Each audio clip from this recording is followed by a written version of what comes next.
Nữ minh tinh Sharon Tate ra đi khi tuổi đời còn rất trẻ. Nàng là nạn nhân của một vụ thảm sát kinh hoàng do băng đảng tội phạm nguy hiểm nhất nước Mỹ lúc bấy giờ gây ra. Bạn đang nghe tiếng nói nhân tạo của Trung tâm Không gian mạng Viettel. Cảm ơn bạn đã tin tưởng sử dụng dịch vụ của Trung tâm Không gian mạng Viettel. Tại kinh đô điện ảnh Hollywood, đã từng có rất nhiều người phụ nữ trở thành biểu tượng. Marilyn Monroe trở thành tượng đài của phụ nữ tự do, phóng khoáng và đầy kiêu hãnh. Dịch vụ tổng hợp tiếng nói cung cấp bởi Trung tâm Không gian mạng Viettel. Giọng đọc cung cấp bởi Trung tâm Không gian mạng Viettel. Audrey Hepburn là huyền thoại nhan sắc, thuộc về cái đẹp chuẩn mực, và kiêu sa Olivia Hussey là tình đầu quốc dân, gợi lên phức cảm mộng mơ và đầy lãng mạn. Họ đều là những gương mặt đại diện cho những điều tích cực của phái đẹp. Bên cạnh đó, Sharon Tate, người phụ nữ đầy ánh sáng, lại là lời cảnh tỉnh đến những người phụ nữ, đặc biệt là những người phụ nữ đẹp. Hãy yêu nồng nhiệt, cuồng si, chân thành, nhưng cũng hãy tỉnh táo để không làm tổn thương bản thân hay phụ thuộc vào người khác, nhất là người đàn ông. Bên cạnh tiếng nói từ Trung tâm Không gian mạng, Tập đoàn Công nghiệp Viễn thông Quân đội Viettel.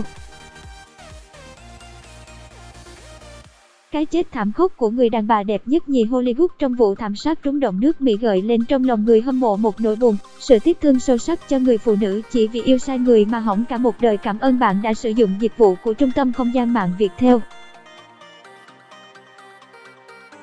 Hoa hậu nhí tết giác và vết sẹo tâm hồn. Năm 17 tuổi, Sharon Tate sinh ngày 24 tháng 1 năm 1943, là con gái đầu của ông bà Paul và Doris Tate. Giọng đọc cung cấp bởi Trung tâm Không gian mạng Viettel.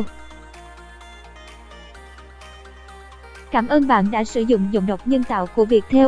Ông Paul là một sĩ quan quân đội nên thường xuyên vắng nhà, vì vậy một tay bà Doris chăm sóc cho các con. Bạn đang nghe tiếng nói nhân tạo từ Trung tâm Không gian mạng Viettel. Cuộc sống hai mẹ con trôi qua êm đềm nên thiếu đi gia vị.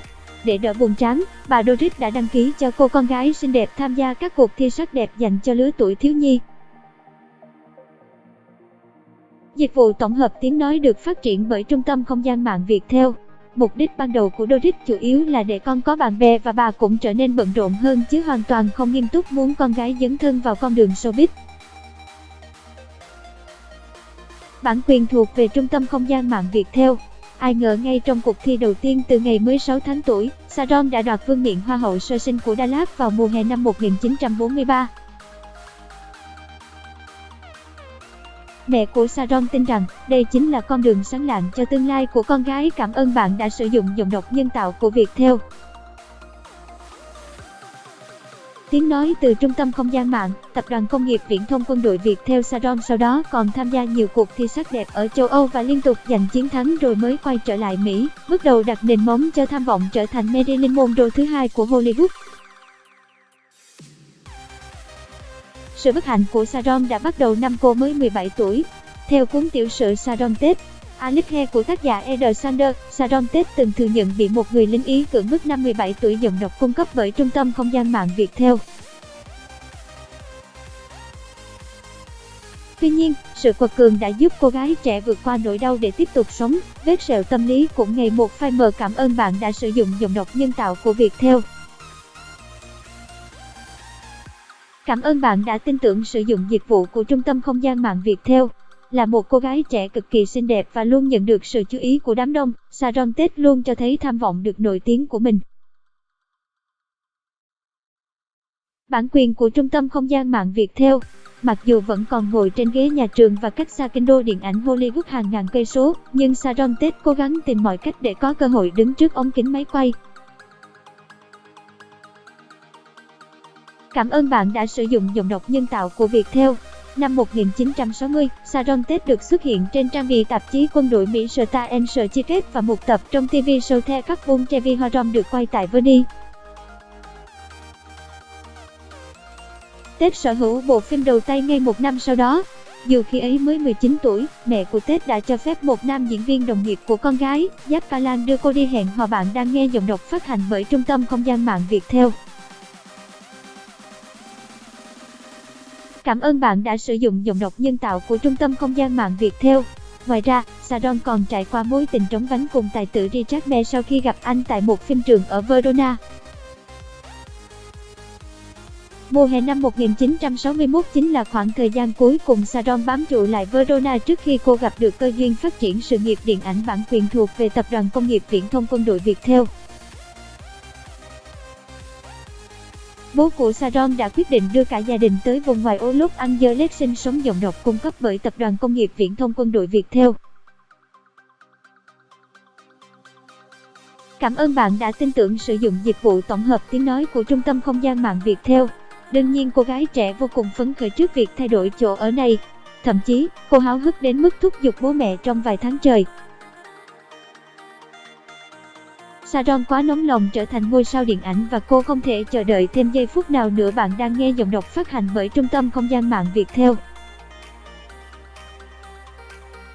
Vụt sáng trên bầu trời Hollywood những ngày tháng đầu tiên chạm chân tới Los Angeles, hợp đồng đầu tiên Sharon nhận được là trở thành gương mặt đại diện của một hãng thuốc lá giọng đọc được phát hành bởi Trung tâm Không gian mạng Viettel. Sharon từng chia sẻ, bố mẹ tôi vô cùng nghiêm khắc nên tôi vốn chẳng biết thuốc lá là gì. Giọng đọc thuộc bản quyền Trung tâm Không gian mạng Viettel. Bạn đang nghe tiếng nói nhân tạo từ Trung tâm Không gian mạng Viettel. Chính vì thế, trong lần đầu tiên chụp hình, đã có người tới hướng dẫn tôi từ đầu đến cuối. Bản quyền của Trung tâm Không gian mạng Viettel, từ cách cầm điếu thuốc cho tới biểu cảm mê ly sau khi rít một hơi thật dài. Nhưng chính hình tượng gắn liền với điếu thuốc khiến Sharon càng khó khăn trong quá trình kiếm tìm cơ hội. Bởi hình tượng mà người Mỹ ưa chuộng trong những năm 60 là những cô gái rạng rỡ, lạc quan và có chút ngoan hiền. Giọng đọc thuộc bản quyền Trung tâm Không gian mạng Viettel. Cuối cùng, cơ hội chuyển mình của Sharon Tate cũng đến vào năm 1963 khi đạo diễn Martin Ransohop phát hiện và nhìn ra tiềm năng của người đẹp này. Bạn đang nghe tiếng nói nhân tạo, phát thanh từ Trung tâm Không gian mạng Viettel. Ông ngay lập tức soạn thảo một bản hợp đồng trị giá 7 năm và nói với Sharon một câu nói đầy thuyết phục. Baby, chúng tôi sẽ biến em trở thành ngôi sao sáng nhất bầu trời Hollywood. Bạn đang nghe giọng đọc phát hành bởi Trung tâm Không gian mạng Viettel. Giọng đọc cung cấp bởi Trung tâm Không gian mạng Viettel. Dĩ nhiên Tate đồng ý ngay lập tức. Ngay từ giây phút đó, cuộc sống huy hoàng xen lẫn bi kịch của Sharon Tate chính thức bắt đầu. Cảm ơn bạn đã sử dụng dịch vụ của Trung tâm Không gian mạng Viettel. Cô gái trẻ nhanh chóng chuyển hẳn vào studio của Hollywood, nơi sản sinh ra những nữ minh tinh huyền thoại như Marilyn Monroe, Rita Moreno, Kim Novak. Năm 1965, Tate được giao vai diễn điện ảnh lớn đầu tiên với bộ phim Eye of the Devil. Sở dĩ vai diễn vào tay nữ diễn viên trẻ là bởi vì minh tinh Kim Novak bị tai nạn và không kịp bình phục để tiếp tục quay. Giọng đọc thuộc bản quyền Trung tâm Không gian mạng Viettel. Chính Sharon lúc này, khi đã dần trưởng thành và bớt mơ mộng, nhận ra khả năng diễn xuất chưa đủ thuyết phục để được giao những vai diễn trong các bộ phim lớn. Giọng đọc cung cấp bởi Trung tâm Không gian mạng Viettel. Bạn đang nghe tiếng nói nhân tạo, phát thanh từ Trung tâm Không gian mạng Viettel. Cô bắt đầu chuyển hướng sang những bộ phim vừa tầm. Quyết định khôn ngoan này ngay lập tức đã phát huy tác dụng. Dịch vụ tổng hợp tiếng nói cung cấp bởi Trung tâm Không gian mạng Viettel. Vai diễn Jennifer Lopez trong bộ phim tâm lý nhẹ nhàng Vanity of the do được nhận xét là Donnie đóng giày cho Sharon Tate đã đưa cô lên đến đỉnh cao của danh vọng, mang đến địa vị mà nữ diễn viên vẫn hằng mong ước. Bi kịch hôn nhân vì lao đầu vào tình yêu mù quáng, bị gọi là con mụ con, chứng kiến chồng trị lạc tiến vào Hollywood với kinh nghiệm diễn xuất chỉ là một con số không tròn chỉnh. Đạo diễn Ransohop đã gửi Sharon đến Actor Studio để trau dồi thêm khả năng. Bạn đang nghe tiếng nói nhân tạo từ Trung tâm Không gian mạng Viettel. Nhưng người đẹp trẻ tuổi sao nhãng việc học hành để lao vào cuộc tình đầy lãng mạn cùng nam diễn viên gốc Pháp Philippe vào tiếng nói từ Trung tâm Không gian mạng Viettel. Dịch vụ tổng hợp tiếng nói được cung cấp bởi Trung tâm Không gian mạng Viettel. Thậm chí, hai người còn đi đến quyết định đính hôn. Nhưng sự tự tin và nổi loạn của Sharon đã giết chết tình yêu này một cách nhanh chóng. Ford sau này còn đưa ra chứng cứ chứng minh ông từng bị Sharon tấn công bằng một mảnh trai vỡ. Cảm ơn bạn đã sử dụng giọng đọc nhân tạo của Viettel. Bạn đang nghe giọng đọc phát hành bởi Trung tâm Không gian mạng Viettel. Khi câu chuyện lùm xùm này đến tai, ông bầu Ran Sohop đã buộc Saron phải lựa chọn giữa sự nghiệp và tình yêu. Lựa chọn cuối cùng của nữ diễn viên đã nghiêng về phương án thứ nhất. Nhưng giữ mình chẳng được lâu, Saron lại lao vào những cuộc tình khác. Đầu tiên là tài tử Steve McQueen, rồi đến thợ làm đầu nổi tiếng Hollywood Jay Seren. Cảm ơn bạn đã sử dụng giọng đọc nhân tạo của Viettel. Cảm ơn bạn đã tin tưởng sử dụng dịch vụ tổng hợp tiếng nói của Trung tâm Không gian mạng Viettel. Một lần nữa, Saron lại quyết định đính hôn. Mọi chuyện gần như ván đã đóng thuyền, tình yêu của Minh Tinh và Jay Seren cũng đủ yên ả và ngọt ngào. Bản quyền thuộc về Tập đoàn Công nghiệp Viễn thông Quân đội Viettel. Nếu Saron quyết định cập bến tại đây thì có lẽ cuộc đời cô đã rẽ theo một hướng khác tươi sáng và tốt đẹp hơn. Giọng đọc thuộc bản quyền Trung tâm Không gian mạng Viettel. Cho đến một ngày, sự chú ý của Saron đổ dồn vào vị đạo diễn đào hoa Roman Polanski, vốn được biết đến là tay sát gái bậc nhất Hollywood thời bấy giờ. Hôn ước giữa Saron và Jay ngay lập tức bị trì hoãn khi cô nhận ra Polanski sở hữu tất cả những điều cô khao khát ở người đàn ông của cuộc đời mình. Quyền lực ngút trời, danh tiếng vang dội, ngoại hình phong nhã và đặc biệt biết cách lấy lòng phụ nữ. Cảm ơn bạn đã tin tưởng sử dụng dịch vụ của Trung tâm Không gian mạng Viettel. Những tưởng từ đây, sự nghiệp của Saron sẽ lên hương chóng mặt với những vai diễn đắt giá. Giọng đọc thuộc bản quyền Trung tâm Không gian mạng Viettel. Nhưng không, Saron cũng được Polanski ưu ái giao cho vai chính, song đó chỉ là những tác phẩm phim nóng gia đình. Khán giả chẳng có ai khác ngoài những người bạn thân thiết được Polanski đặc biệt khoe khoang dịch vụ tổng hợp tiếng nói cung cấp bởi Trung tâm Không gian mạng Viettel. Giọng đọc được nghiên cứu và phát triển bởi các kỹ sư Trung tâm Không gian mạng Viettel. Thương cảm cho gà cưng, Ran Sohop đã mạnh mẽ tác động để vị đạo diễn đào hoa khi tìm tác phẩm thực tử tế cho Saron có cơ hội tỏa sáng. Về sau, Saron cũng đã có được một vai nhỏ trong phim hài The Fairly Vampire Killer, dịch vụ tổng hợp tiếng nói cung cấp bởi Trung tâm Không gian mạng Viettel. Bạn đang nghe tiếng nói nhân tạo, phát thanh từ Trung tâm Không gian mạng Viettel. Nhưng cô đã khiến Polanski mất sạch kiên nhẫn khi phải quay đi quay lại đến 70 lần cho một cảnh quay vừa ý. Mặc dù biết rõ bản chất của Polanski nhưng Saron Tate vẫn quyết tâm mù quáng chạy theo tiếng gọi của tình yêu và khao khát được kết hôn cùng ông. Bạn đang nghe tiếng nói nhân tạo từ Trung tâm Không gian mạng Viettel. Cảm ơn bạn đã sử dụng giọng đọc nhân tạo của Viettel. Mối quan hệ tưởng chừng đã đi vào bế tắc khi Polanski thẳng thắn thừa nhận sẽ chẳng bao giờ ông chịu nổi chế độ thủy chung một vợ một chồng. Polanski kể lại nguyên văn lời Saron nói với ông: "Em không hề muốn thay đổi anh." Bạn đang nghe tiếng nói nhân tạo của Trung tâm Không gian mạng Viettel. Bạn đang nghe tiếng nói nhân tạo của Trung tâm Không gian mạng Viettel. Chỉ là em đã sẵn sàng cho mọi kết quả, vậy nên hãy đến với em đi. Vậy là hai người chính thức lên xe hoa năm 1968. Nhưng sẽ chẳng có cái kết có hậu nào cho phụ nữ mù quáng và đàn ông trăng hoa. Saron Tate chính thức bước cả hai chân vào nấm mồ hôn nhân, nơi Polanski chẳng khác gì thần chết. Bạn đang nghe tiếng nói nhân tạo, phát thanh từ Trung tâm Không gian mạng Viettel. Joanna Kettet, một người bạn của Saron Tate đã tiết lộ, mỗi lần cùng Polanski xuất hiện trước đám đông, Saron chỉ có thể đứng im thinh thích để quan sát thái độ của chồng. Dịch vụ tổng hợp tiếng nói được cung cấp bởi Trung tâm Không gian mạng Viettel. Dịch vụ tổng hợp tiếng nói cung cấp bởi Trung tâm Không gian mạng Viettel. Cô thực hiện tất cả những gì chồng yêu cầu, từ cách ăn mặc trang điểm cho đến từng cử chỉ, câu nói. Tiếng nói từ Trung tâm Không gian mạng Viettel. Một chuyện lên tới đỉnh điểm khi Polanski ép Saron phải phá thai chỉ vì ông không muốn gánh trên vai trách nhiệm của một người cha.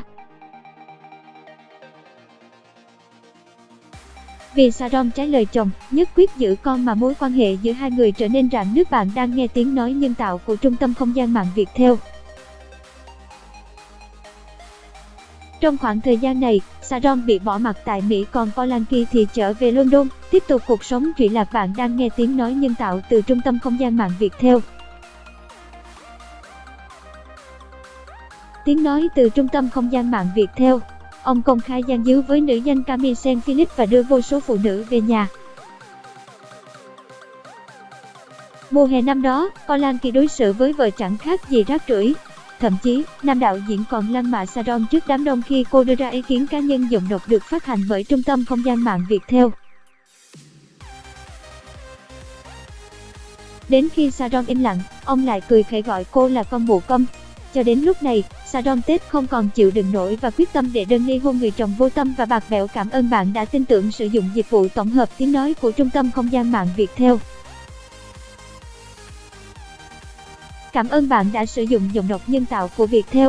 Chỉ tiếc rằng, khi nữ diễn viên còn chưa kịp hy vọng về một tương lai tươi sáng hơn cho bản thân, cô đã trở thành một nạn nhân của vụ thảm sát nhầm người, gây chấn động toàn bộ nước Mỹ năm 1969. Bạn đang nghe tiếng nói nhân tạo từ Trung tâm Không gian mạng Viettel. Cái chết đau thương gây rúng động toàn nước Mỹ. Scarlett Manson là con trai một người phụ nữ hành nghề mại dâm. Dịch vụ tổng hợp tiếng nói được cung cấp bởi Trung tâm Không gian mạng Viettel.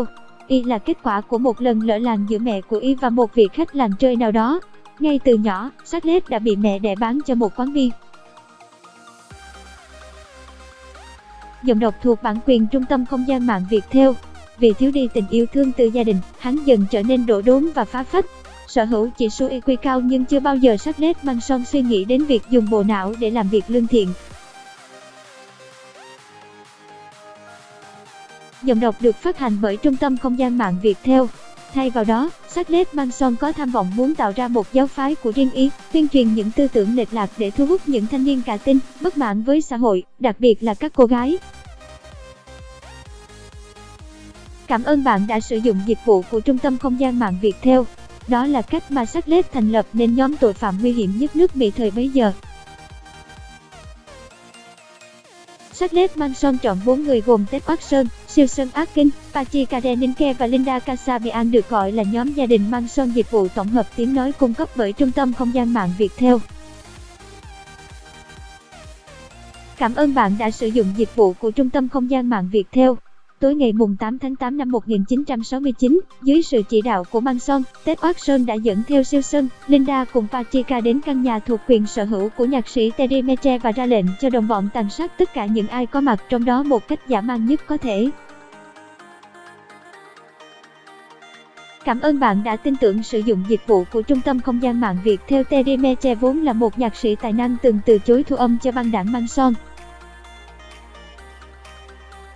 Đó là lý do chính khiến ông bị Scarlett Manson ghi thù. Scarlett quyết định tạo ra một bể máu để trút giận và đối tượng không ai khác chính là gia đình Terry Meche. Cảm ơn bạn đã sử dụng giọng đọc nhân tạo của Viettel. Scarlett từng bước thực hiện kế hoạch của Y mà không hề biết rằng căn biệt thự vốn đã được đạo diễn Polanski thuê lại. Dịch vụ tổng hợp tiếng nói được cung cấp bởi Trung tâm Không gian mạng Viettel. Tối ngày hôm đó, Sharon Tate trở về nhà cùng 4 người bạn, trong đó có tình cũ Jay Serin, còn Roman Polanski vẫn mắc kẹt tại London vì gặp khó khăn trong việc xin visa về Mỹ. Giọng đọc được nghiên cứu và phát triển bởi các kỹ sư Trung tâm Không gian mạng Viettel. Tiếng nói từ Trung tâm Không gian mạng, Tập đoàn Công nghiệp Viễn thông Quân đội Viettel. Băng đảng Manson nhanh chóng đột nhập được vào nhà, chúng dồn tất cả nạn nhân vào phòng khách và bắt đầu thực hiện hành vi độc ác. Tiếng nói từ Trung tâm Không gian mạng, Tập đoàn Công nghiệp Viễn thông Quân đội Viettel. Ted Watson trói Sharon và dây lại cùng nhau. Ngay khi Serin có hành động phản kháng, Ted đã nổ súng, bắn anh tử vong ngay tại chỗ. Bạn đang nghe giọng đọc phát hành bởi Trung tâm Không gian mạng Viettel. Chưa dừng lại ở đó, hắn còn đâm liên tiếp nhiều nhát vào xác của Jay để xả giận. Những người khác cũng không tránh khỏi số phận bi thảm. Được biết, Sharon Tate đã quỳ xuống cầu xin những tên sát nhân hãy mang cô đi, để cô sinh hạ được đứa con sắp chào đời rồi hẳn tùy ý đánh giết, bởi ngày xảy ra vụ thảm sát chỉ còn cách ngày sinh đúng 2 tuần. Dịch vụ tổng hợp tiếng nói được cung cấp bởi Trung tâm Không gian mạng Viettel. Đáng tiếc, yêu cầu của Tate không được chấp nhận. Cô bị đâm tổng cộng 16 nhát vào khắp nơi trên cơ thể. Giọng đọc được phát hành bởi Trung tâm Không gian mạng Viettel. Giọng đọc cung cấp bởi Tập đoàn Công nghiệp Viễn thông Quân đội Viettel. Cảnh sát cho hay, Tate đã tử vong ngay sau nhát dao thứ 5 nhưng tên sát nhân vẫn nhất quyết không chịu dừng tay. Sau đó, nữ minh tinh bất hạnh còn bị những kẻ máu lạnh treo cổ trên trần nhà. Bên trong nhà cảnh sát còn nhìn thấy dòng chữ HETKT, cũng được viết bằng chính máu của các nạn nhân tiếng nói từ Trung tâm Không gian mạng Viettel. Số phận hẩm hiu trở thành niềm cảm hứng vô tận cho các nhà làm phim riêng trong năm 2019. Có đến 3 dự án phim điện ảnh về cuộc đời của nữ minh tinh Sharon Tate bao gồm The Haunting of Sharon Tate, TATE và One Upon a Time. Cảm ơn bạn đã sử dụng giọng đọc nhân tạo của Trung tâm Không gian mạng Viettel. Bạn đang nghe tiếng nói nhân tạo, phát thanh từ Trung tâm Không gian mạng Viettel. Mỗi bộ phim lại khai thác một khía cạnh khác về nữ diễn viên hồng nhan bạc phận này.